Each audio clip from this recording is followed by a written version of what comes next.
Ćao, slušate IT Srbija podcast. Vaši domaćini su Tihomir Opačić i Miloš Đekić. Tema epizode 2 je energija, koncentracija i individualna produktivnost. Miloše, hoćeš da daš mali uvod? Svakako.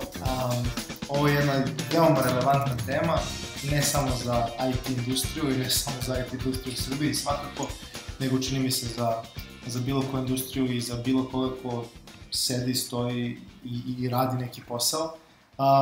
Međutim, čini mi se da je veoma bitna za IT industriju, pogotovo za inženjere, to jest programere, ali tako, s obzirom da se efekti njihovog rada, njihove lične produktivnosti direktno odražavaju na neki proizvod koji je veoma opipljiv i s obzirom da je veoma opipljiv, prosto rezultat se vidi veoma lako.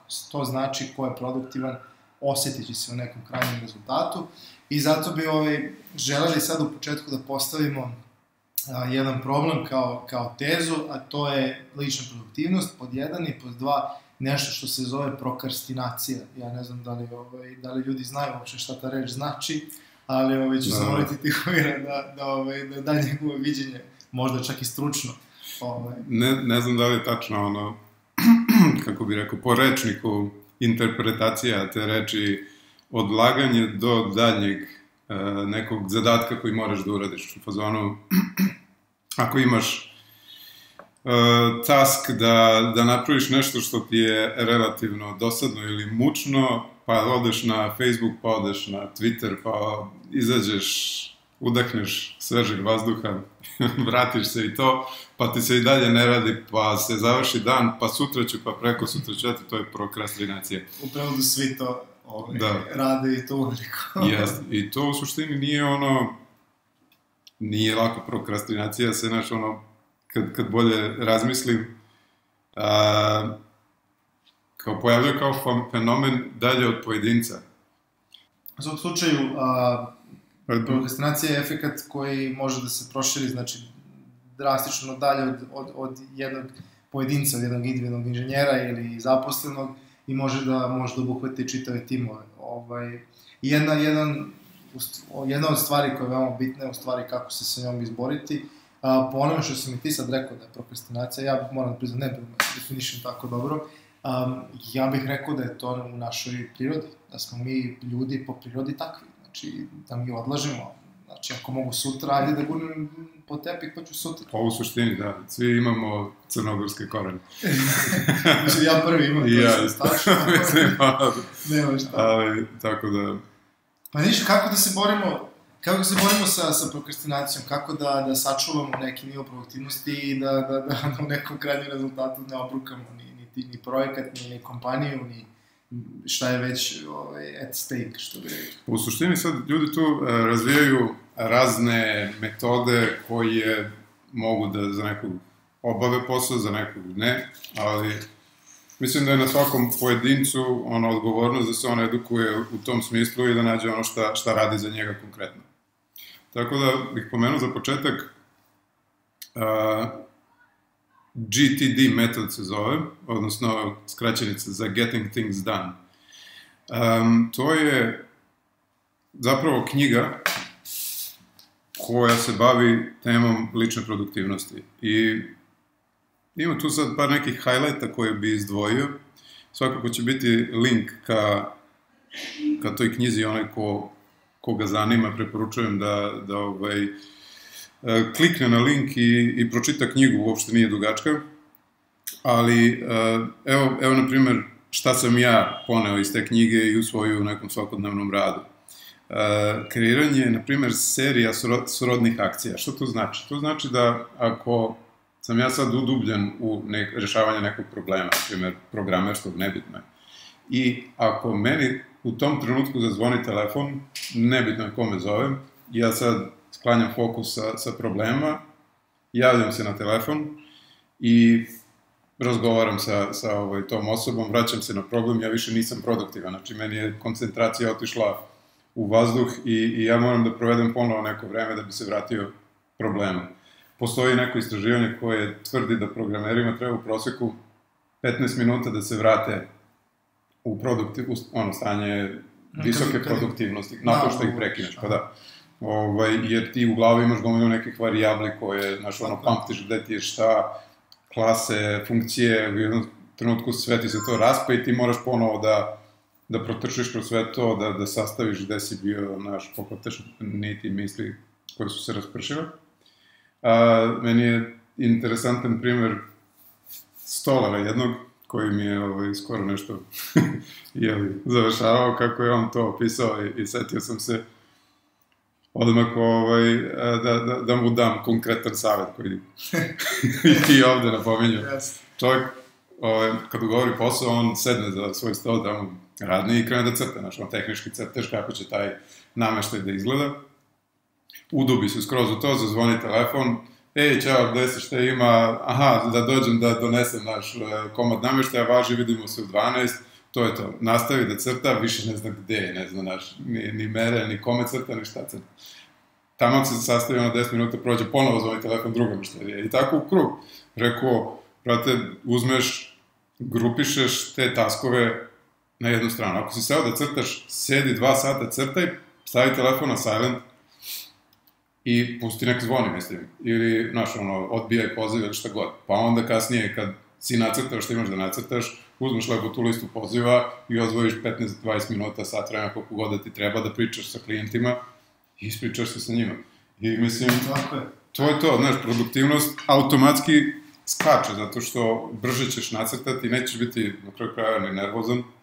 A pazi, izazovno je to. Evo ja sad, ti si pomenuo jedan primer izbacivanja iz neke produktivnosti, to je kao zvoniti telefon, ali hajde da sad to primenimo na realnu sliku, pogotovo 21. vek, Viber, Whatsapp, Facebook, Twitter, 3 tačke. I to sve izgleda, to je sve real time, mislim, ti bukvalno, mislim, mi danas svi momenta kada otvorimo oči, već smo počeli da multitaskujemo. Dobro, ali pazi, to nisu neke stvari koje ti moraš da uradiš. Ja sad pričam o biznisu, znaš, njemu jeste biznis po stolaru, core biznis je da se, znaš, čuje sa mušterijom, mora to da uradi, ali mora da nacrta, znaš, i onda...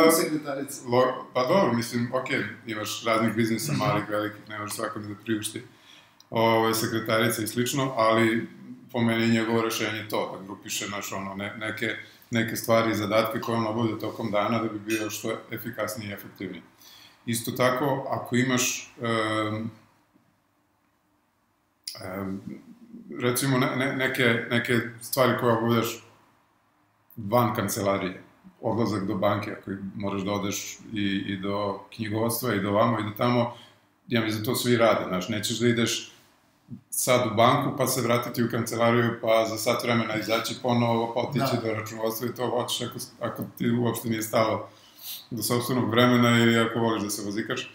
Ali to je to neko grupisanje srodnih stvari. Ako si krenuo u jednom pravcu, obaviš to što imaš u tom domenu i u tom, na primjer, možda mindsetu, pa onda se prebaciš na drugi mindset, mislim, ako ti posao dopušta.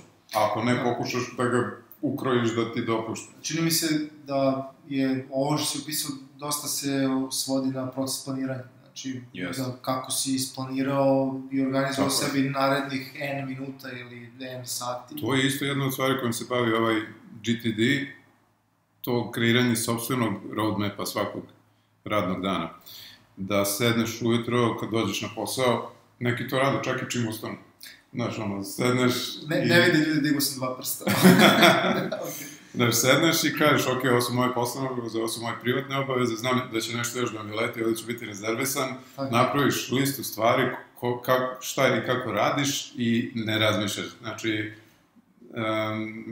slobodno mogu da kažem da se osjećaš i opuštenije i oslobođenije tokom radnog dana kad imaš takav plan, nego kad ga nemaš pa kao... Malo to, izviniš se te prekinem, mislim da zavisi od tipa ličnosti, znači, evo recimo ja s moje strane, ja sam malo i control freak, ono što bi rekli, i onda ja zaista volim da organizujem kako će mi izgledati dan, čak ponekad i malo više dana napred, i dosta gledam u kalendar, pazim gde je šta stavljeno i tako dalje, međutim znam ljude koji su toliko apsolutno suprotni od mene, da oni odbijaju uporno bilo kakvu vrstu planiranja unapred. Kao, na primjer, dizajneri. Pa, ne želimo sad da poklopimo možda sve dizajnere, znači ima svih čini se tipova ličnosti u svim, ali moram da priznam, kad bih se usudio da generalizujem, pazim, samo upako u oblondu, kad bih se usudio da generalizujem, da, generalno veoma kreativni ljudi dosta svoje kreativnosti organizuju nekako haotično, izvlači nekog haosa i onda generalno... Ne žele da budu uslovljeni vremenskim okvirima i nekakvim stavkama na papiru. Zato sam ja počeo sa inženjerima, ja nisam se ni usudio da uđem u ovu malo kreativniju varijantu. Dobro, znači mi koji se bavimo kao nekim webom, to su nam kolege, bukvalno sa njima svaki dan sarađujemo. Evo ja sam od jednog i to je realnost i uvijek imamo takvu neku vrstu sukova, da li se ko organizovao, gde je tvoj roadmap i tako da. To je baš tako. I još jedna onako zanimljiva stvar koja deluje kao logična svakom koji čuje, ali mogu da potpišem da ljudi to ne rade. Ako pravimo, na primjer, taj roadmap na početku dana, postoji savjet da sve što traje kraće od 5 minuta uradiš odmah. Znači, praviš roadmap i, na primjer, ako treba tog dana da pošalješ mail, otkud znam klijentu, brate, da mi platiš više i znaš da ti... I znaš da ti za to ne treba duže od 30 sekundi ili minut, uzmeš odmah to, iskucaš i ne stavljaš uopšte na listu, jer ovako samo ti pravi zagušenje i... Sa time se toliko slažem iz ličnog iskustva, zato što svaki put kada sam ostavio za kasnije, to je neke neviđene razlike. Nema, ne postoji. Što su danima, zna da se otegnu. Tako da, apsolutno, sviđa mi se i evo moram da priznam ću ja budem prvi koji će to pročitao čisto da bi potvrdio svoj neki pristup možda. Mislim, ima tu niz sad nekih drugih stvari, organizovanje svih tih taskova na nekom dugoročnom planu, pa on to ima neki, da ga zove elevation map, pa, znaš, kao pogled na probleme sa različitih visina, kao sa, ne znam, 100 metara visine, sa kilometar visine, sa 10 kilometara visine, što on prevodi kao, znaš, ovo moram da uradim danas, ovo moram toliko nedelje dana, toliko mesec dana, šta je se big picture? 2 ili 5 godina, i fora je u stvari sa tom organizacijom da ne moraš da razmišljaš non stop šta te sve čeka tog dana, da li ćeš uraditi, kako da se organizuješ, neko izorganizuješ se na početku i onda ti je praktično slobodan da razmišlja o tim bitnim stvarima, dugoročnim i tako da. Tako je. I jedna stvar možda nismo rekli, to jest možda nismo oblikovali tako negde na početku, to je, čini mi se, gubitak fokusa. Ne samo, znaš, kao produktivnost. Produktivnost je ipak rezultat nekih drugih stvari. Jedna od tih stvari je fokus. To jest da si fokusiran, da si u tome, da si u materiji, da si tu sa onime čime se trenutno baviš. I taj gubitak fokusa je nešto sa čime se mi danas suočavamo na veoma velikom planu, što ovo malo pa što smo pomenuli, tako? To su silne poruke, ludila, zvonjave telefona, zovete neki HR iz ne znam koje kompanije, da li možete sad da pričate, ti odlepiš kad si shvatio da si se na takav poziv javio, a ti pa guraš projekat da nešto završiš i tako dalje. To je sve realnost, ali fokus se gubi zbog drugih stvari, na primjer raspoloženje, na primjer ako ti se nešto desilo tog dana, ako si u iščekivanju nečega i tako dalje, i nekako bih ja volao da se i toga dotaknemo kako i s time da se čovjek izbori, jer ovo što smo sad pričali je veoma, iz mojeg ličnog iskustva, bilo kako postavljanje nekih neposlednih ciljeva, organizovanje dana i pravljenje tog roadmapa, to je zakon za produktivnost. Naravno, pazi, što se kaže, ljudi smo, nismo mašine, pa kao sve utiče na tebe, od toga da li je vedar i sunčan dan, ili tmuran kao danas, ili, znaš, da li si skoro, nemam pojma, preležu grip i takve stvari, sve to utiče na neki lični nivo energije i volje. Da ne ulazimo u različite vrste. Mislio sam da manje više o tim nekim uopštenim stvarima popričamo na kraju. A kad se spomenuo Facebook i slične te distrakcije, negde sam, sad ne znam više gde na internetu, verovatno nekom YouTube videu, čuo dobar savjet po pitanju distrakcija i u poslovnom i u privatnom životu. Ima lik taj, ne bih sad znao da mu se setim napamet čak ni imena, ali potrudit ću se da nađem i da linkujem taj video. On, na primjer, za sebe tvrdi i ljudi koji ga poznaju tvrde da je čovjek jako organizovan i posvećen i muž i otac i poslovni čovjek, odnosno vlasnik i vođa neke firme. I njegov savjet kako to postiže je bukvalno da ono uklanja te distrakcije iz svog života u kom god kontekstu se nalaze. Znači, ako sam ja sad u kontekstu programera, ja onda moram da sklonim sve što mi smeta da budem vrhunski programer. Ako sam ja u kontekstu ćaleta koji se igra sa svojom ćerkom, ja treba da isto sklonim sve što mi smeta da ja budem najbolji ćale u tom trenutku. Znači, nema telefona, čitaš, ne znam, vesti ili otko znam, gledaš na Facebook ili ovo ili ono, znači... Nego fokus. Fokus na to što trenutno radiš i to je jako dobar savjet koga je teško se pridržavati. Dobro, da ne budemo da izmenemo lice, znaš. Da.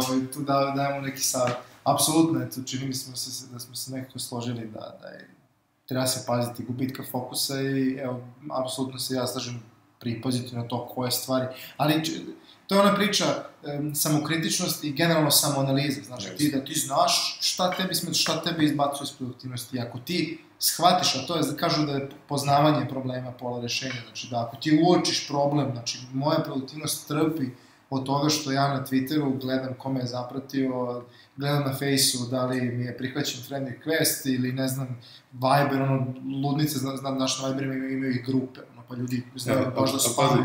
Ima tu psihologija i za takve stvari, kad gledaš ko te zaprati, to ti nekako malo boostuje ego i da se ti malo bolje osjećaš ako si down zbog nekog drugog problema koji imaš taj dan u životu. Jao, ne bih u to dolazio. Nekad ćemo, nadam se, napraviti epizodu koja nije možda skroz IT, znaš, industrija, ali tako malo kao social networking i to, taj paralelni, virtualni život i te priče, ja bih rado o tome imao nešto da kažem. Možemo da kažem da pričamo i o tome, ako nešto radimo, tako, svi mi, pogotovo u IT industrija, čini mi se svuda, imamo neki alat, tako, kojim posao obavljamo. Ja se sećam nešto kad sam učio na fakultetu, imaš osnovna obrtna sredstva vamo. Tamo je ta osnovna sredstva, to je ono što ti koristiš za rad. Pa on je tamo što radi u proizvodnji, on radi na nekoj mašini, evo ja ću sad da odvalim, neko radi na nekoj tamo glodalici, iako ja zaista ne znam šta je to, ali ja vezi to je neko zapravo pao na pamet. Ja recimo kada razvijam softver, evo recimo kad se time bavim, ja imam neki svoj alat. I sad, to je kad prosto prođeš neke godine rada, ti shvatiš da ti jedan alat mnogo više prije od drugog. I to direktno vidiš kada probaš neke nove alate, vidiš čoveče, ja razvijam mnogo brže, neke stvari su mnogo lakše, neke, na primjer, one stvari koje se ponavljaju, znaš, ono ti olakša, mi kao iz programerske priče, oni snippeti tamo, neka ludila. E sad, čini mi se da to ljudi ne znaju, da se ljudi naviknu na jedan alat, i onaj tamo, recimo, mogo bi na svoju glodalicu da nakači nešto što bi moglo glodalicu da mu radi duplo brže, ali on to jednostavno ne bavi se čovjek time da li to za njegovu glodalicu postoji, ne, ili mogo bi da nosim druge rukavice, mogo bi ovo, tako mi ovde u IT svetu koristimo razne alate. Da, prevedeno u IT rečnik, možda, ja sam veliki fan Jeffrey Wea, ne znam jesi ti gledao njegove videe. Jeffrey Wea je lik koji, radio je u Envatu, vodio je te neke kao edukacioni sektor, kao, znaš, ima tamo milion nekih, ajde kažem, sektora te Envato firme, od kojih je deo taj koji se bavi edukacijom. On je bio tamo neki glavni čovjek koji se time bavio i stvarno je jedan od najboljih učitelja trenutno, koje kao pratim po internetu. I on ima, kako se koji alat pojavi, on tako snimi najopsežniji mogući tutorial za sve shortcute i šta god. Tako je pokrio pre godinu i po dana, recimo, Sublime Text, koji je tad bio kao hit. Sad već je PHP Storm kao preuzeo njegovo mesto. Potpuno se slažem s njima mišljenjem, što znači odmah ću pa ga zapratim negdje. Da. Biće uvijek. Da, naravno. Ali isto tako je on sad odradio i za PHP Storm. Zapravo, mislim da je samo napravio, odnosno postoji kao uputstvo kako najlakše da pređeš sa Sublime Texta na PHP Storm. Ali, znaš, to je nekih sat i po vremena, recimo, tih njegovih kombinovanih tutoriala kako da ubrzaš svakodnevne akcije, tipa ono, nemam pojma, ako imaš da kucaš PHP array, kako najbrže moguće da napišeš to u kodu. Znači, to se njegovo na kraju svodi na, otko znam, lupam, otkucaš slovo A, tab, on ti ispiše strukturu i ti kreneš samo da kucaš vrednosti koje će se naći u tom arrayu i lupaš tab i on te samo šalta dole sledeći red. Ti si to završio bukvalno ono za, recimo, 5 sekundi, a trebalo bi ti inače 15 sekundi da sve to peške otkucaš. I ljudi, znaš, ono često, kao, ma nema veze, ja brzo kucam, smlatit ću ja to očas posle. Pogotovo, Emmet se zvao taj plugin, sad ja nešto nisam više toliko često u programiranju, ne znam, možda ima nešto pametnije, bolje, ili se taj Emmet može čak drugačije zove, ali to je ona fora što kad kucaš HTML, otkucaš D, recimo, za div, on ti napravi odmah opening i closing tag, pozicionirati kursor u sredinu, ti tu otkucaš paragraf A za anchor tekst, samo te, znaš, ono vodi i ti to šibaš i kad neko sedi pored tebe, pogotovo junior, on misli da si ti mađioničar. Jeste, ali to je sad uključeno, inače, u većinu, čini mi se, nekih verovatno, to je sad ko dobar dan, nekada je to, ja mislim, samo Microsoft znao da napravi ono vrhunski alat, onaj Visual Studio je stvarno fantastičan alat, da sad ne ulazimo u tehnologiju i to, vrhunski alat, to su snippeti koji ti letiš, može da otkucaš sve i svašta. Mislim da ljudi to i ne znaju. Ali ja imam utisak, mislim, da ljudi to generalno ne koriste. Ne koriste, ali to je zašto nisu videli nikog da to radi, nije im bilo, wow, vidiš šta ovaj izgleda. Zato se meni sad dopao što sam pomenuo tog čoveka, jer ja nikad takve stvari nisam gledao, ja sam to nešto sam provaljivao uvek. I recimo, eto što ljudi ne znaju da mogu da rade, a to je da u većini današnjih modernih razvojnih okruženja da prave svoje snippete. Ja recimo, kad god sam programirao, uvek sam copy-paste-o, znaš, neki kod. Zato što nekad si ti nešto već uradio i sad šta se dešava? Dešava mi se da imam veliki gubitak vremena dok se setim gde sam radio, dok se setim pa da lociraš to gde je to tačno, pa da ti iščupaš, pa da izmeniš. A svelo se na to da meni treba 3 klika da ja insertujem nešto što sam ja nekako tagovao, što meni završava posao za sekund i pol. Eto, ljudi, na primjer, to ne znaju da radi. Ne znaju da uopšte imaju opciju da naprave sopstveni code snippet, da defuraju neki svoj stil i tako dalje, i tako dalje. Sad, kad si pomenuo klik, na primjer, jedan od saveta je da ne koristiš, da ne klikćeš uopšte, znači koliko god možeš da koristiš tastaturu, znaš, i da se sad tu do te mere u detalje, da ti se ruke ne pomeraju sa, znaš, ono, staviš ih na tastaturu i tako cepaš i da pomeraš ih, ono, dok stvarno ne moraš da pomeriš dok hotiš miše. A to je uvek top, to je prosto uvek nekako top tema u svetu, ja se sećam i to i dan danas čini mi se da je veoma aktualna tema, kako su, znaš, ono, po sudovima, to uvek su bili daktilografi. I sad, znaš i sam daktilografi, to oni su nekad bili kao slepo kucanje, nekad televizora zapravo. Znaš, iako mi to danas svi radimo nekako naviku se, jer smo ta generacija.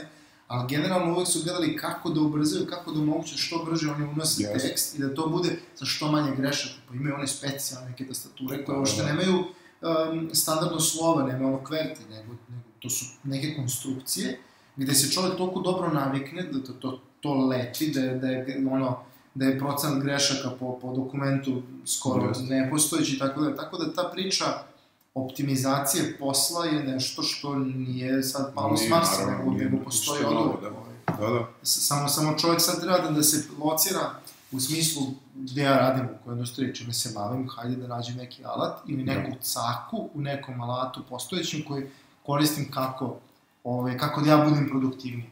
Tako da, evo, ja prvi ću da preporučim svima koji koriste neki alat, da zapravo malo vremena utroše da saznaju kako se njima bude produktivniji. To je u principu ono da ako koristiš neki razvojno neko okruženje, odvojiš vreme, pročitaš makar help. Ili ja mislim da u današnje vreme svi ti neki razvojni alati imaju video tutoriale. Normalno, ja knjigu čitam, ne razumem. Posle vreme je to najpopularniji način konzumiranja znanja. Odgledaš video tutoriale, skapiraš šta sve može. I uopšte u ovom, mislim, moderno vreme, kad je informacija dostupna na internetu, odmah, bitno je samo da znaš gde da je pronađeš. Tako da informišeš se šta taj tvoj alat može da radi i kad ti zatreba neka funkcija, lako ćeš da nađeš ono u helpu gde šta i kako, ali u tom trenutku će ti uštediti mnogo vremena, a ako nisi ni informisan i ne znaš da ono uopšte postoji, mislim, bit ćeš osuđen na pešaka. Tako da... Jedna mi stvar sad pao na pamet, čini smo ti ja nekad to pominjali, koliko radno okruženje utiče na to koliko se čovjek može fokusirati na rad i koliko je sveobuhvatno produktivan na svom poslu. Šta ti misliš o tome? Pa, radno okruženje je u suštini sad predmet polemike. Neki zagovaraju open office, neki zagovaraju male kancelarije, neki čak zagovaraju jedan čovjek u jednoj kancelariji. Radno mesto sa pogledom, kroz prozor, radno mesto bez ikakvog pogleda, u boksu. Ali nije svaka kompanija Google, pa da sad imamo neke preferencije i da se to odjednom sad diversifikuje na taj način. Naprimjer, u Americi je to ogroman problem. Kod nas, ja mislim, i nije toliko u Beogradu, iako ima puno tih poslovnih zgrada, nekako ima osjećaj da su IT firme i dalje po nekim stanovima i negde gde imaš gde vidiš sunce. Da ne kažem mesec. Ima puno firmi, prosto neće ljudi ni da ulaze u poslovne prostorovi prave po ovim zgradetima, to je veoma mnogo košta i tako.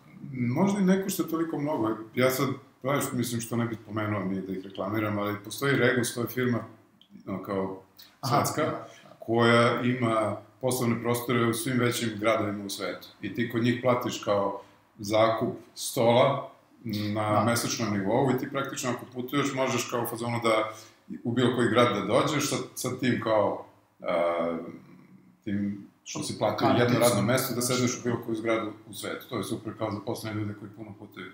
I relativno je to pristupačno čak i kod nas. Međutim, ja kad sam razmatrao da gde ćemo da se smestimo, pa da li da iznajmljujemo poslovni prostor, stan, kancelariju, prizemlje, i to je bila jedna od opcija, pa sam otišao kod njih kako to izgleda. To je bukvalno zgradurina gde je recimo 70% kancelarija u centralnom delu zgrade, gde nemaš prozor, imaš samo vrata, uđeš u kancelariju, 100 neonsko svetlo i to je to. To na Ušću? Da, to je tu. Pa, to je ta varijanta kao, je open space, pretpostavljam, tamo?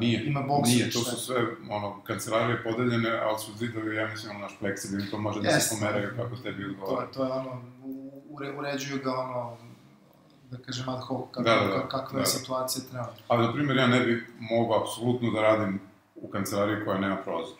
Meni to su... Da, apsolutno, tu bi se ja složio. Imao sam tu priliku da radimo u više različitih varijanti, uvek je bilo prozora, da se razumemo, mada je bilo nekih varijanti gde sam mogao završiti u nekom podrumu, ali generalno svež vazduh je strašno bitan. Znači, svež vazduh, to je možda i ne može biti odmah do prozora, ali generalno svež vazduh je jednako kiseonik i prosto to je fiziološki ti moraš imati kiseonika dovoljno. Ako imaš manje kiseonika, ne samo da će to uticati na tvoje zdravlje ukoliko si izložen takvom prostoru dugo, nego će tvoja koncentracija biti loša i ti ćeš biti manje. A druga bitna stvar takođe vezana za zdravlje je zdravlje očiju, jer u principu, ti kad budiš u ekran, očni mišići su napregnuti do te mere da se umaraju konstantnim tim naporom i jedini način, to sam, naslučivao i ranije, ali bukvalno pre 3-4 meseca sad mi je potvrdio lekar. Jedini način da odmoriš očni mišić je ili da zatvoriš oči ili da gledaš u daljinu.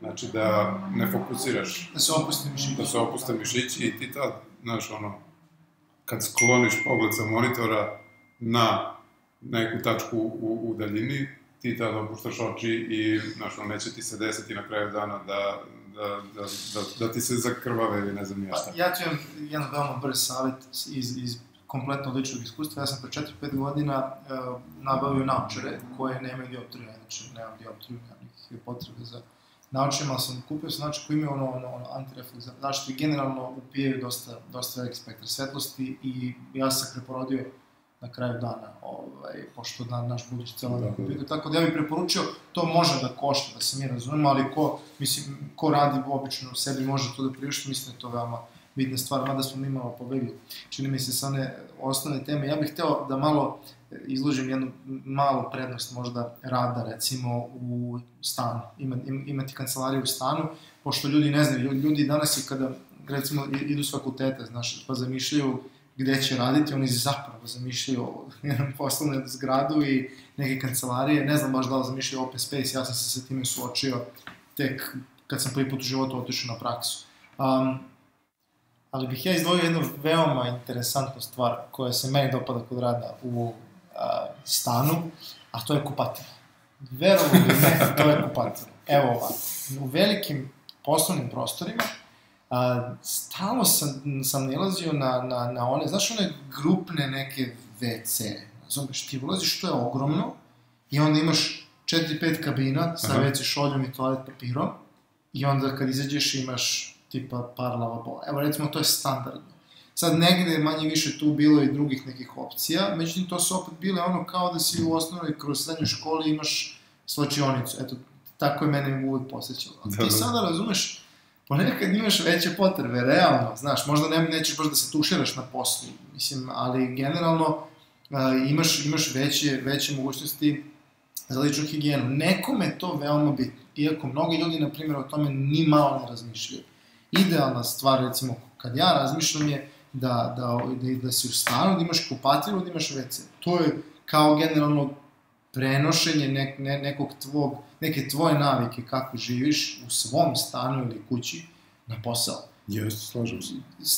Ja znam da ima ljudi koji su u fazonu, ali ne treba da ti posao liči na kuću, to su dve odvojene stvari, kući treba se odmaraš, ovo treba da držiš, ja se tu potpuno se slažem. Međutim, ne treba ni previše da bude različito, jer ti iz mog ličnog iskustva najbolje radiš kad se na poslu osjećaš kao kod kuće.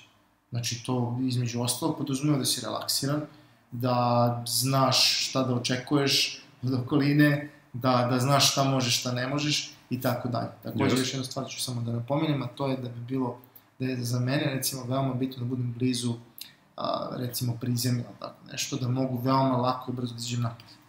Znaš, kad se iznerviraš, projekat, vamo tamo, pritisak, ponekad želiš da izađeš iz svoje kože, ali to ne možeš, ali iz kancelarije možeš da izađeš, da udahneš vazduh, neki rade malo više neki udahne malo više od vazduha, neki udahne i cigareta, to je za druge stvari, ali generalno, kada možeš da izletiš i jednostavno da sebi priuštiš šetnju od 5 minuta, ja pouzdano znam da to može da boostuje produktivnost na 175% ponekad. Jeste. Sad, kad je workspace design u pitanju, ja bih sad pomenuo jednu knjigu koja po meni onako ima jako dobre savete, ne samo u vezi radnog prostora, nego uopšte kako oformiti tim, saveti naš ono kako da tim bude funkcionalan, da koherentan i tako dalje, o čemu ćemo pričati kroz koji minut. A knjiga se zove Peopleware. Također bit će link postovan nakon što vidimo podcast. Oni, na primjer, u knjizi tvrde da je idealan radni prostor nakon ne znam nijakoliko istraživanja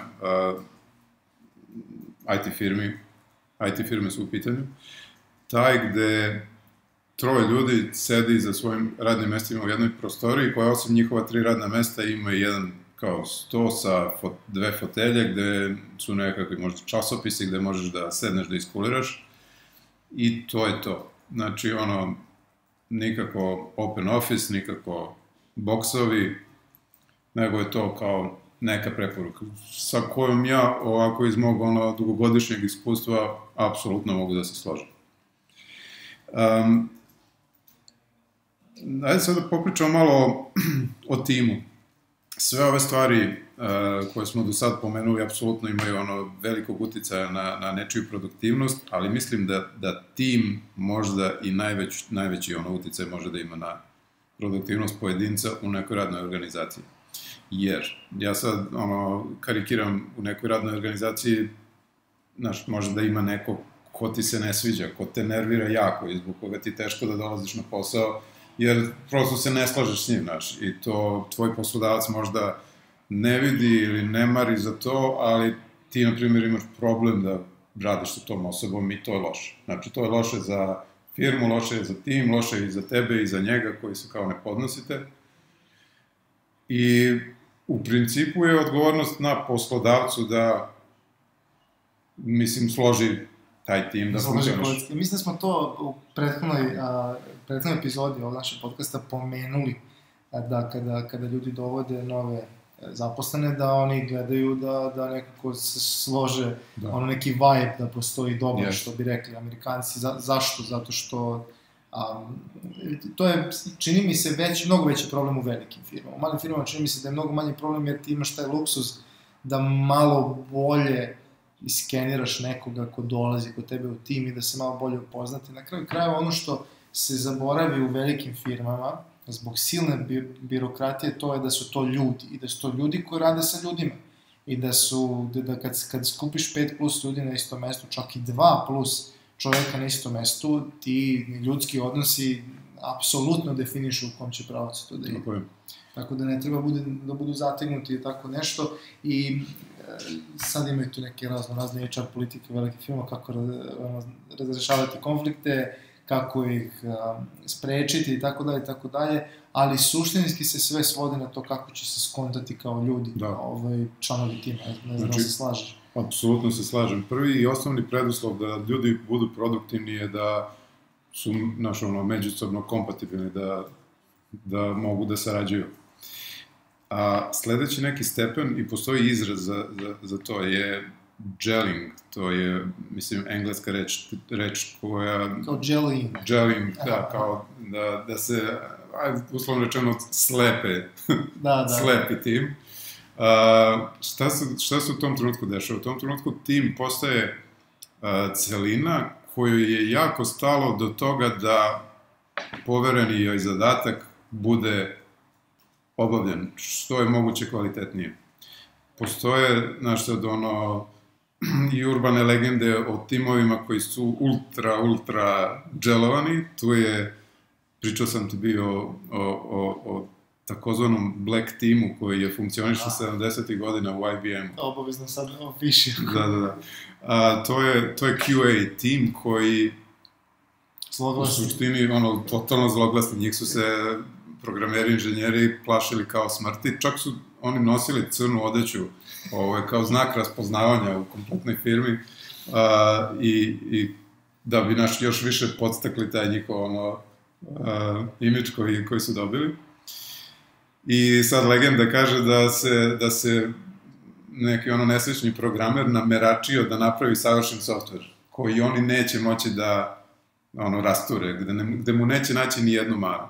I oni su sad ljuštili to, tumbali na ovaj i na onaj način, da bi na kraju našli u suštini hardverski propust. Hardverski propust, da.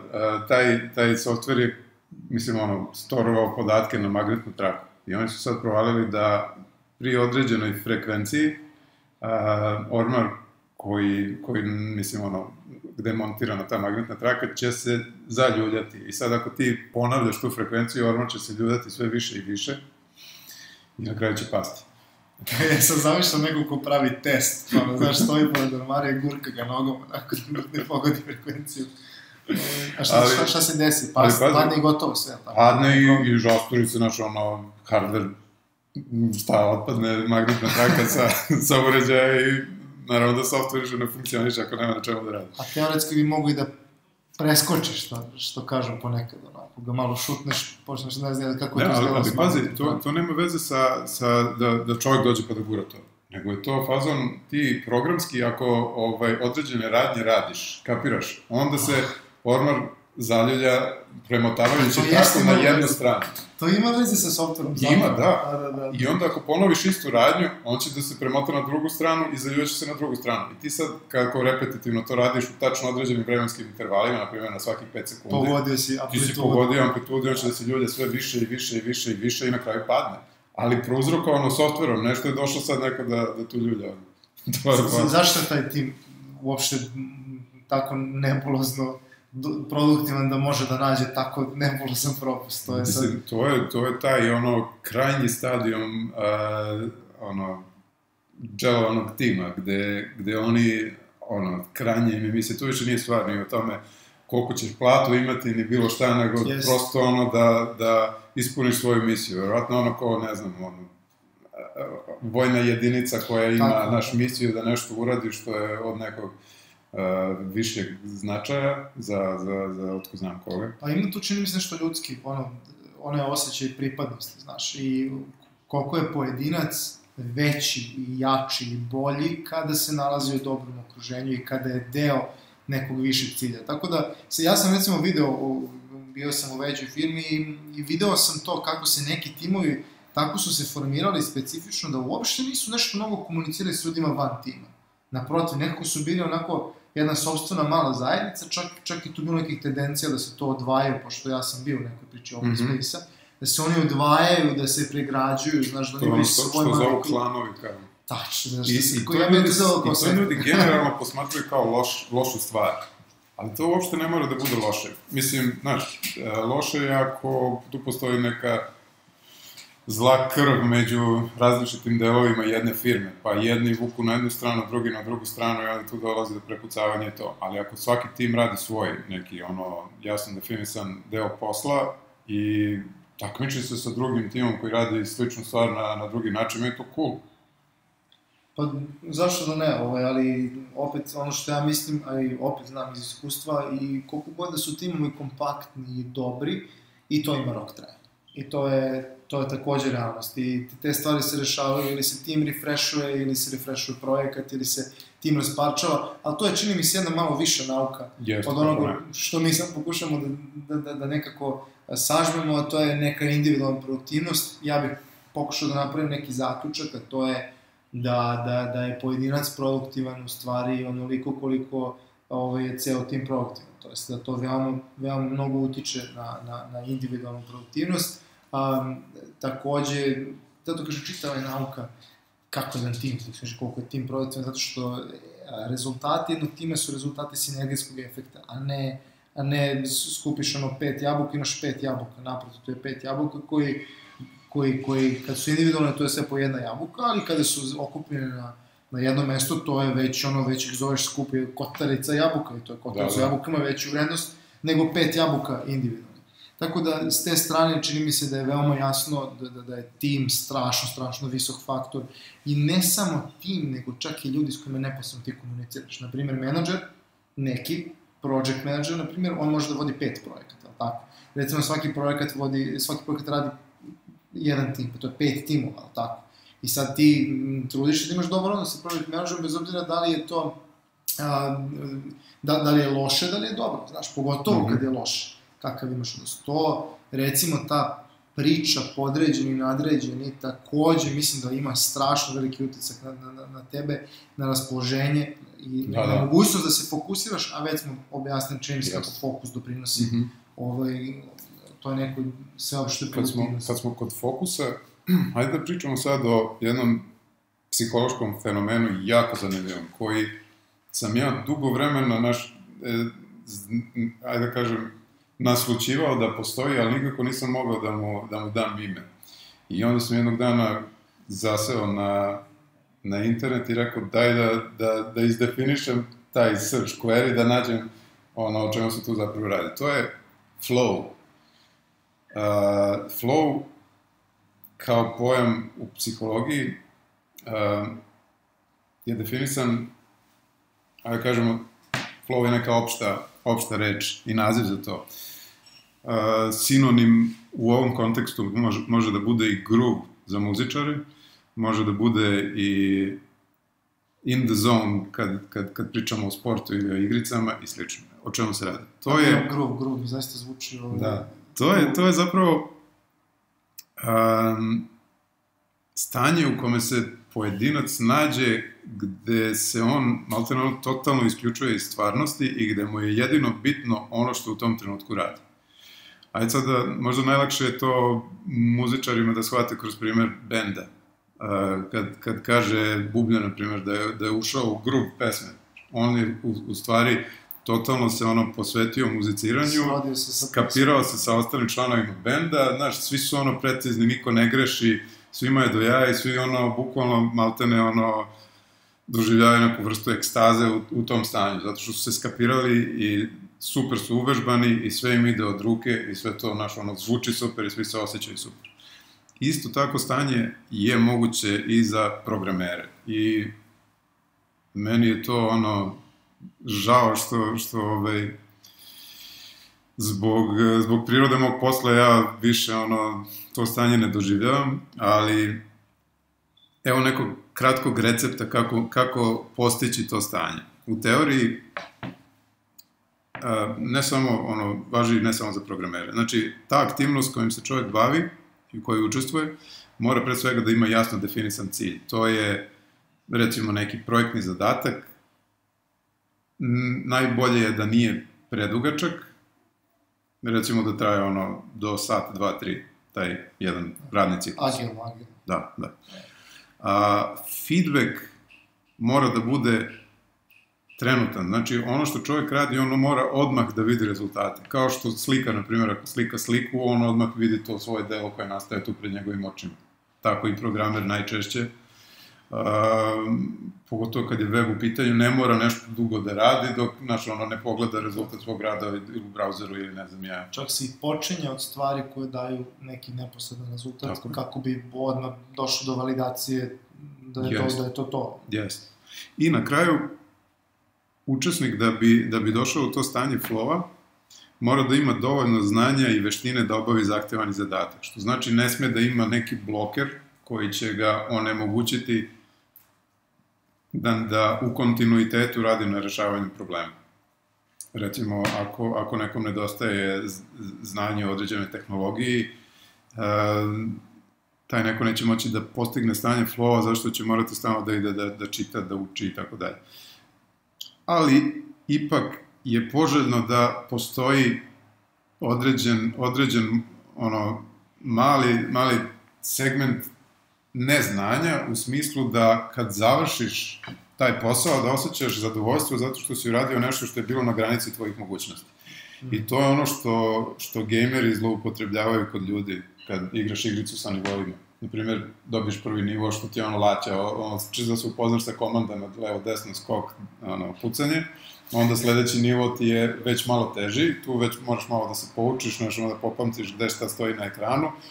Treći nivo se podrazumeva da sad već sve kapiraš, tu ti je već teško, četvrti nivo još teže, peti nivo, tu si već krenuo da ga ponavljaš, nešto da prođeš i svaki sledeći nivo ti je sve teži, a ti si do tada, totalno ušao u igru i ti si sad pod pretpostavkom da je igra dobra, ušao u flow, odnosno in the zone, i ti sad, cepaš igru i imaš taj osjećaj, potpuno opčinjenosti tom igrom i igra te tera da igraš dalje i dalje i dalje, zato što svakim narednim nivom ti zapravo sve više učiš i to nešto osnovno ljudsko, što se najbolje vidi kod male dece. Mala deca su, postoji teorija presrećena stvorenja, zato što svakim korakom, svakim danom nešto novo uče, nešto novo vide, za razliku od nas koji smo videli smo već manje više sve što ima da se vidi u ovoj neposrednoj realnosti koja nas okružuje.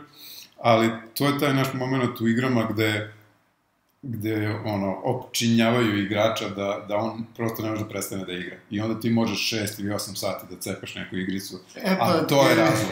Gameri, slušajte, ovo ja, koji ne igram toliko puno igrice, ali volim sa društvom ponekad, da se poigram online. Recimo, nikad nisam predstavio stvari ovako i moram da priznam da sam oduševljen.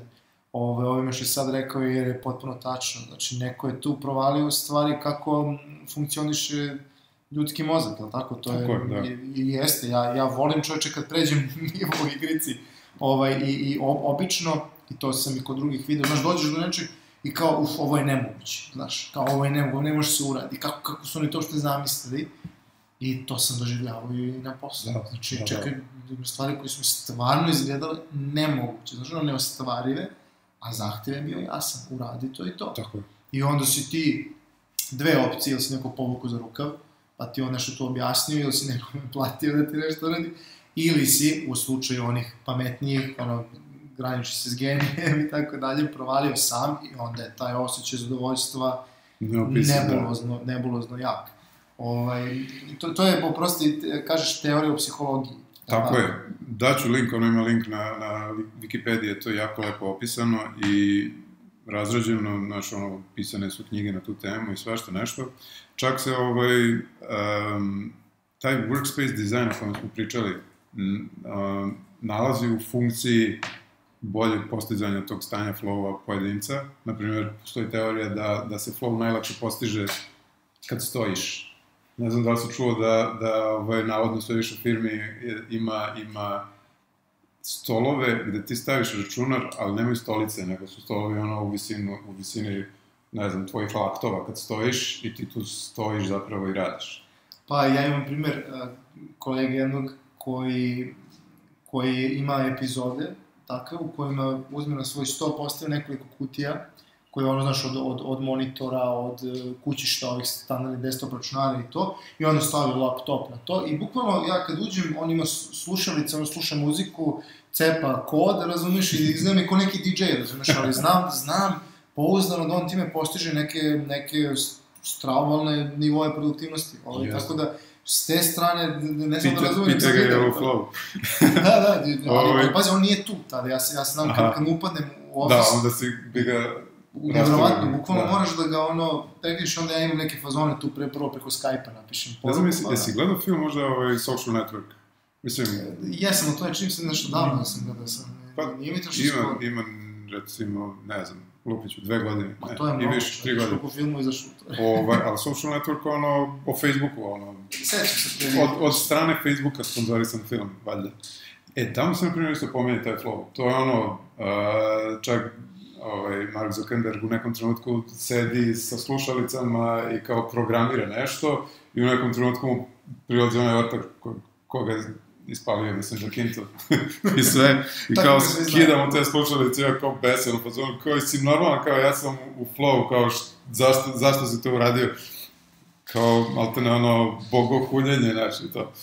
Tako da, Znamo da je film, pošto ne verujem da bi Zuckerberg sada programirao, ali okej. Da.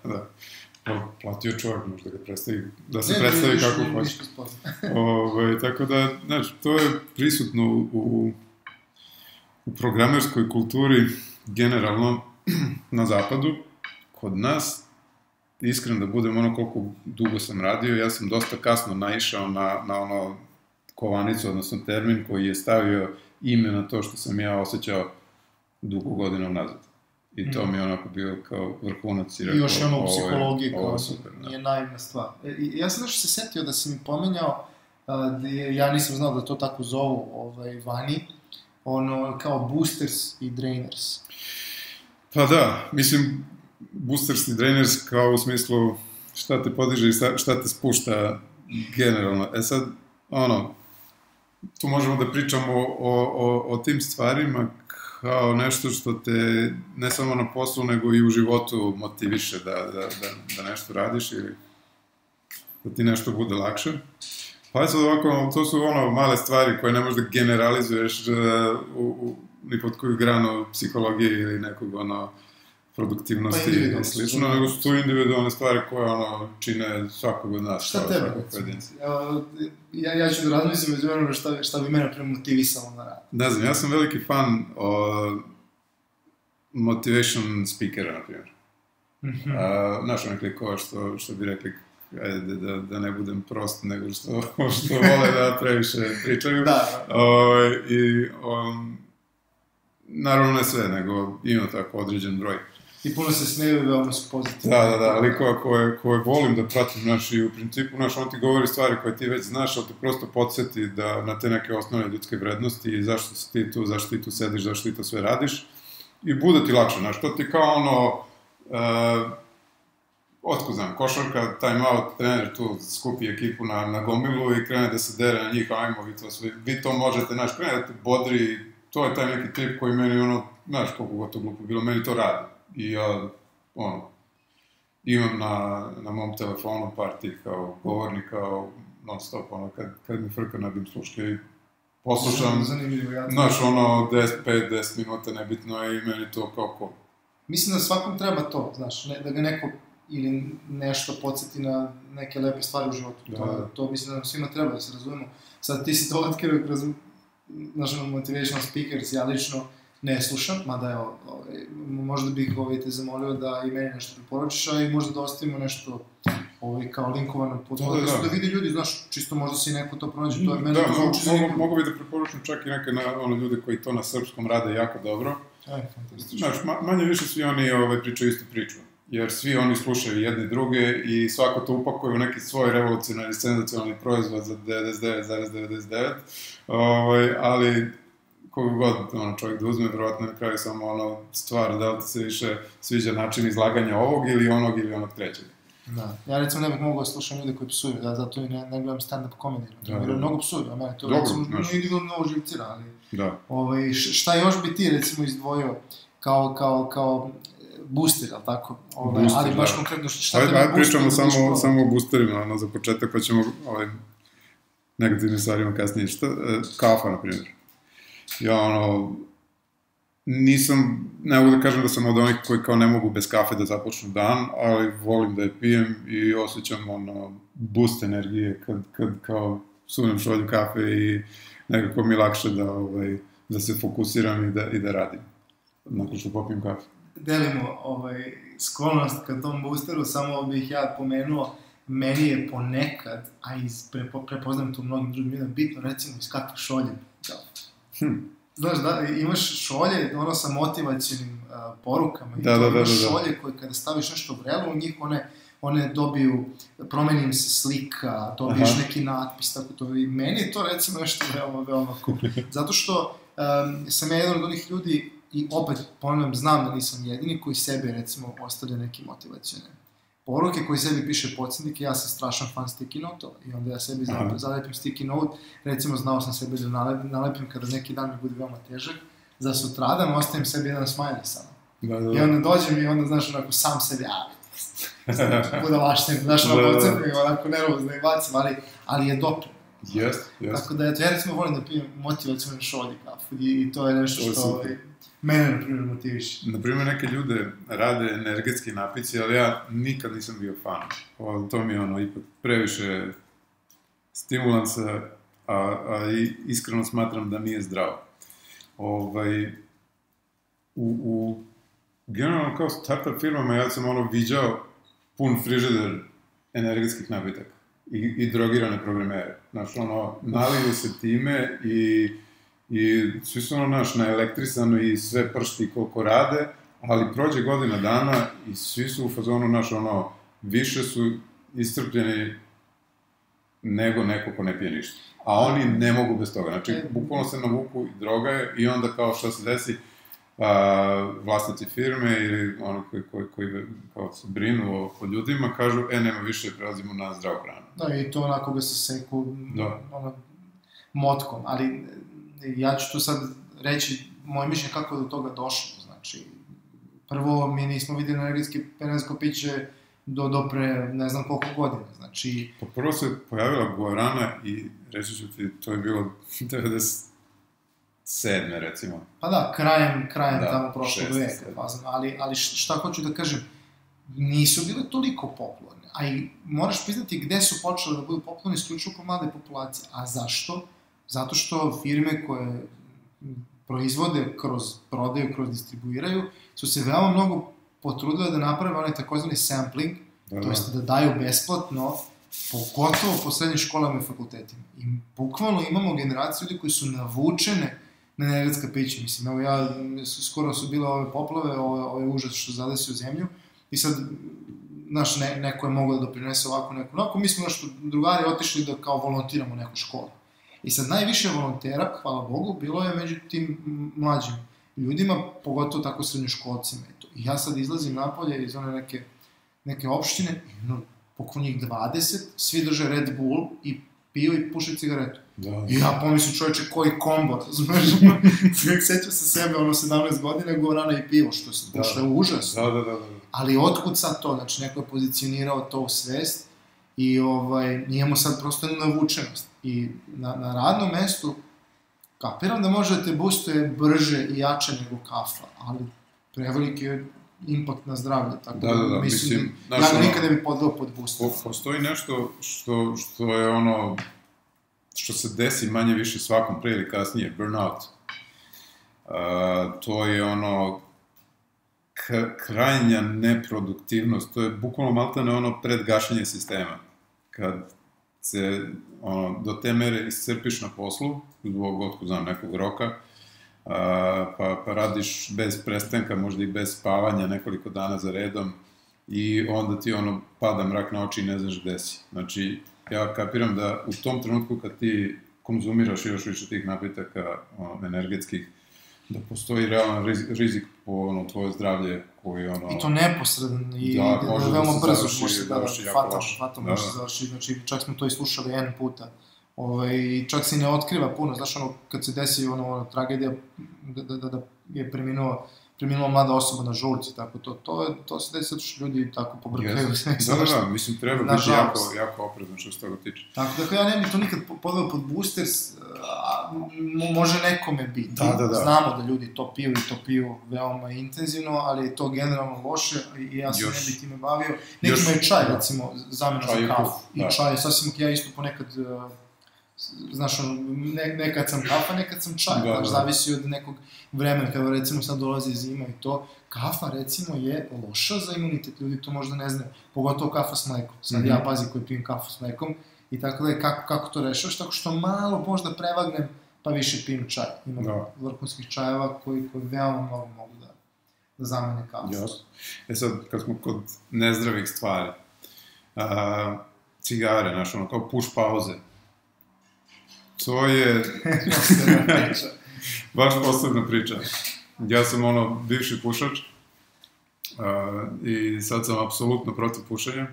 Da kad prestaneš da pušaš, viš koliko je bolje. Pa bivši pušač su najgori ne pušači. I ne zagovaram apsolutno, nas dvojica ne zagovaramo pušenje, ali moram da kažem da je jedna stvar u vezi push pauza apsolutno bila pozitivna kod mene dok sam pušio. To je male nagrade za kratke sprintove.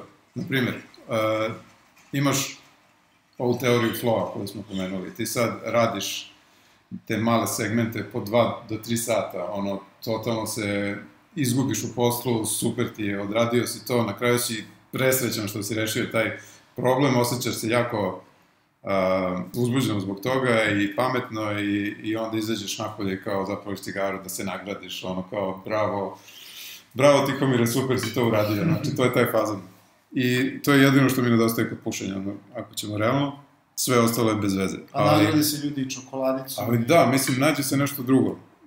Nagradiš se čokoladicom, ne znam, jedna od stvari kod pušenja je što ti da zapališ cigaru, izađeš, na primjer, na terasu, pa uživaš i u pogleda sa terase i to, pa izađeš na terasu bez cigare, pa uživaš u pogledu, udakneš malo vazduha i to. Osjećam da si jedva to rekao, da izađeš bez cigare na terasu.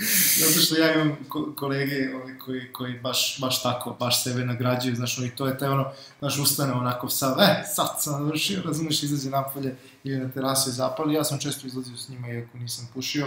U jednoj od prethodnih firmi čak povjerojatno da danas postoje kao puš sobe, mislim, koje onako epski smrde, ali ljudi vole šta ćeš.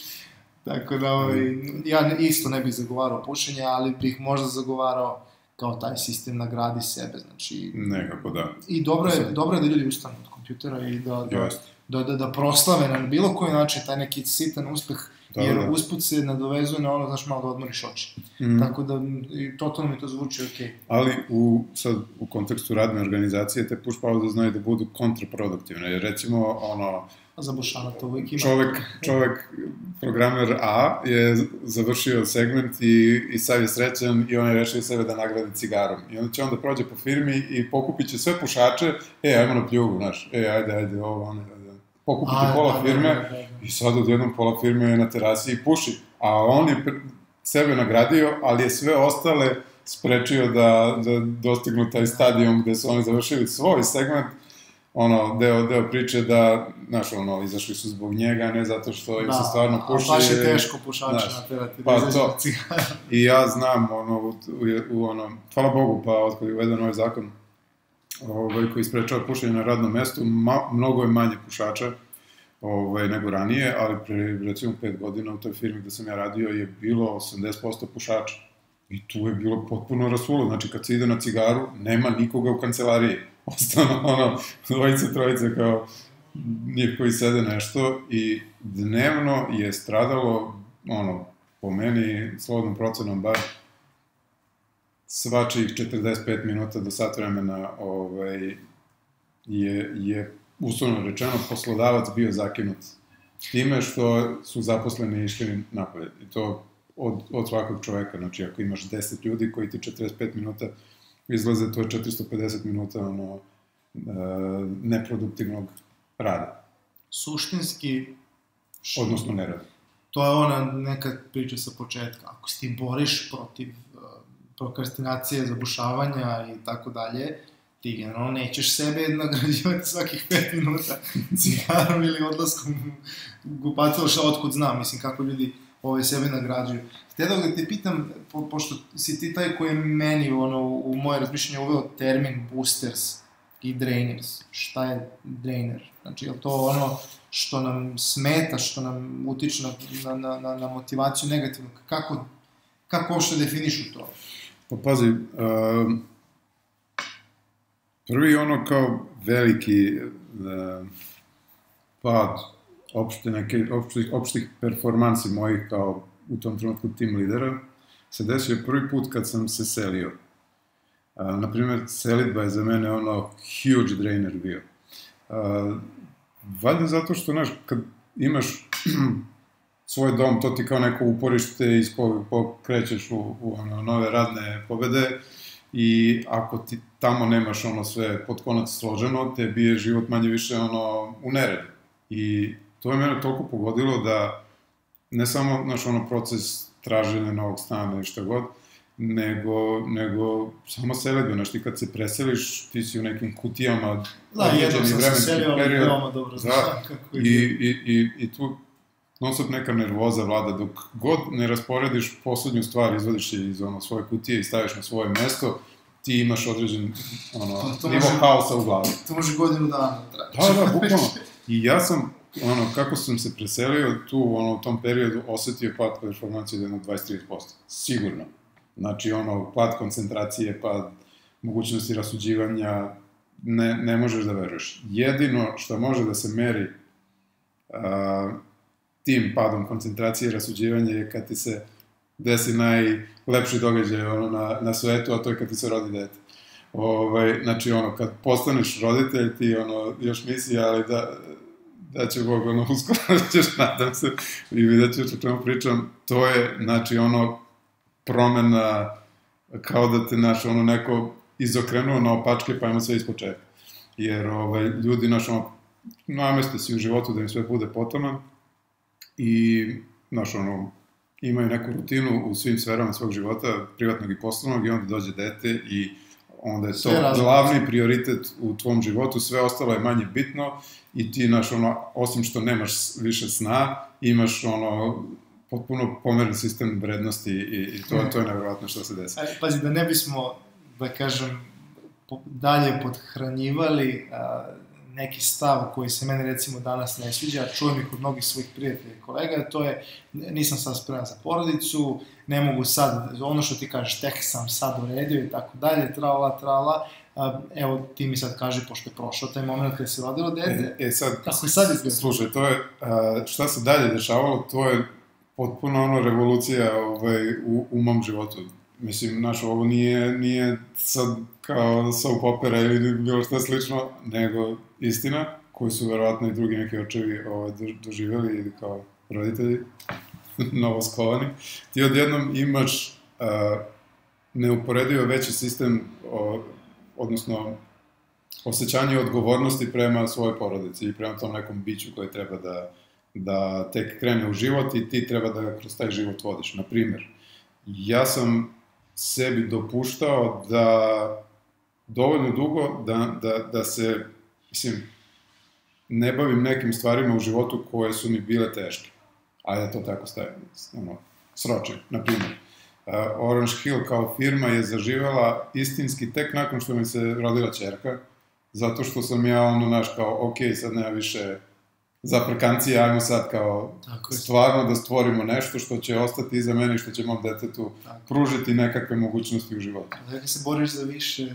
Za više ciljeve, bukvalno, znaš, ono, odjednom se prevaziš od sebe, ranije ti je bilo dovoljno da zaradiš platu koja će ti pokrivati, ono, kiriju, odlazak na more, putovanje, zimovanje, vamo tamo, izlazak sa devojkom i to, odjednom sve je to prošlo, to smo odradili, sad imamo više ciljeve i to uključuje svako se, mislim, vjerojatno formuliše na svoj način. Pa to je bio, znači, onda trenutni drainer koji se pretvorio u ultimativni booster. Ne, verovatno, znači, ono, ako pričamo o najvećem mogućem boosteru, to je ono, rođenje deteta, ali, znaš, efekat je odložen. Pa dobro, ništa, pa to je, opet život, ljudski, znači, kao majka koja rađa na 9 meseci, nosi dete, pa mora prođe kroz veoma onako naporan proces porođaja, nekad bude veoma naporan, tako dalje, ali onda dođe dete i sve se zaboravi, naravno. Tako da ja sam htio nekako da podsjetimo ljude koji se eventualno boje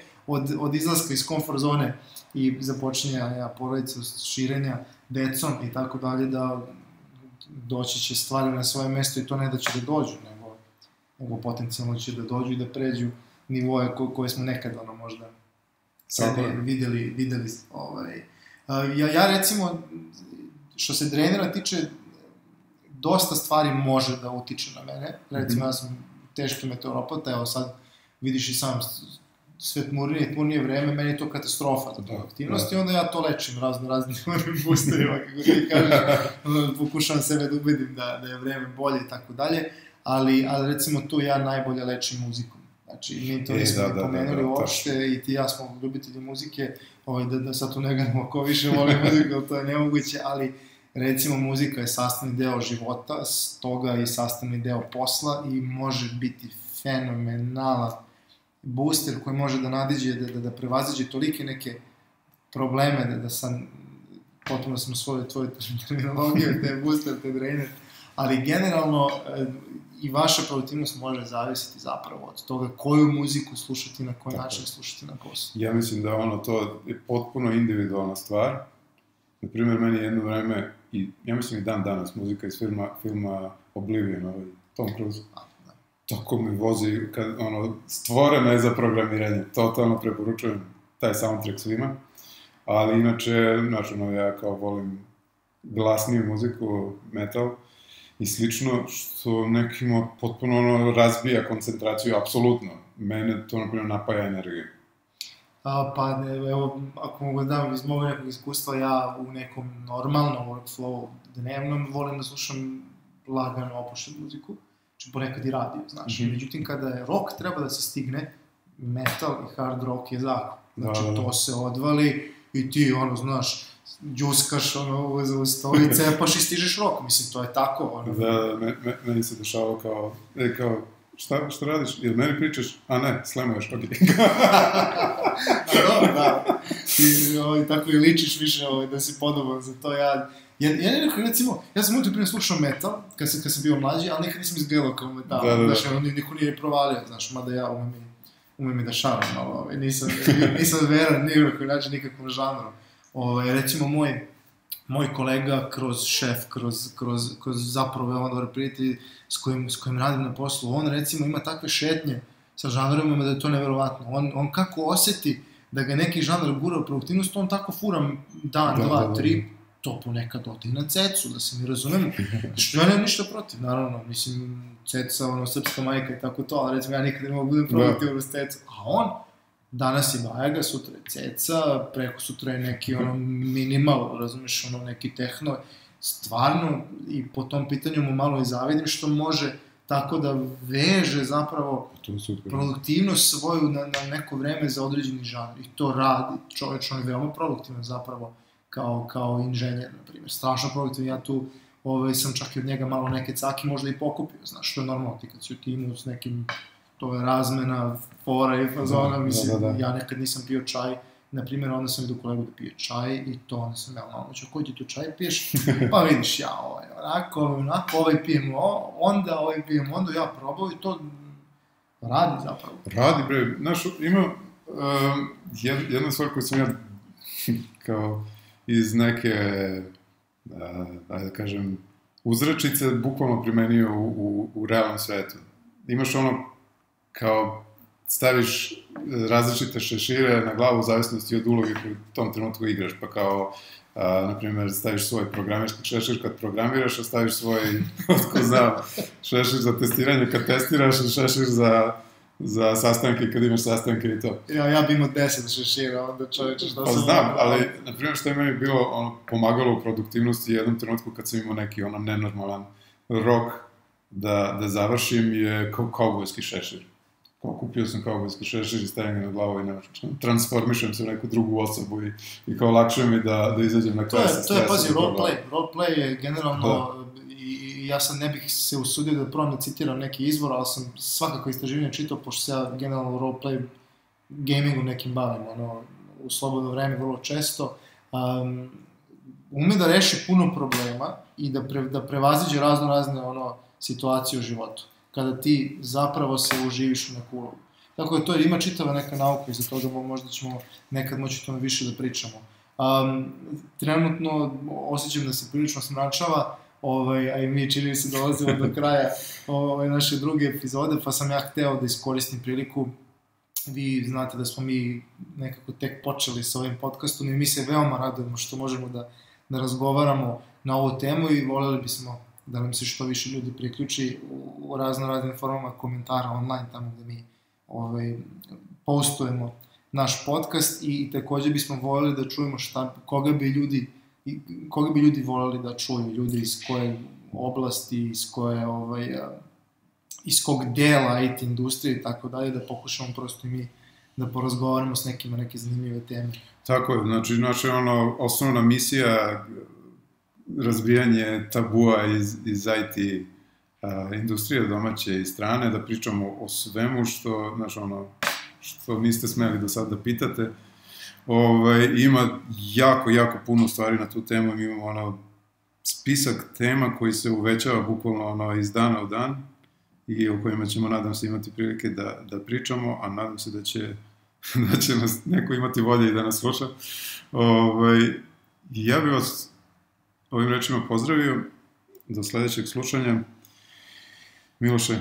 Ništa, vidimo se veoma uskoro u sledećoj epizodi. Vidimo kroz slušamo. Tako je. Pozdrav. Ćao.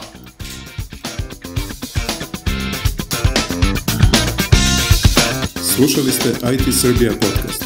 Vaši domaćini su bili Tihomir Opačić i Miloš Đekić. Ne zaboravite da nas zapratite na Twitteru, da predložite vašu temu ili zanimljivog sagovornika. Do sledećeg slušanja vas pozdravljamo uz funky zvuke benda Tutan Shoe.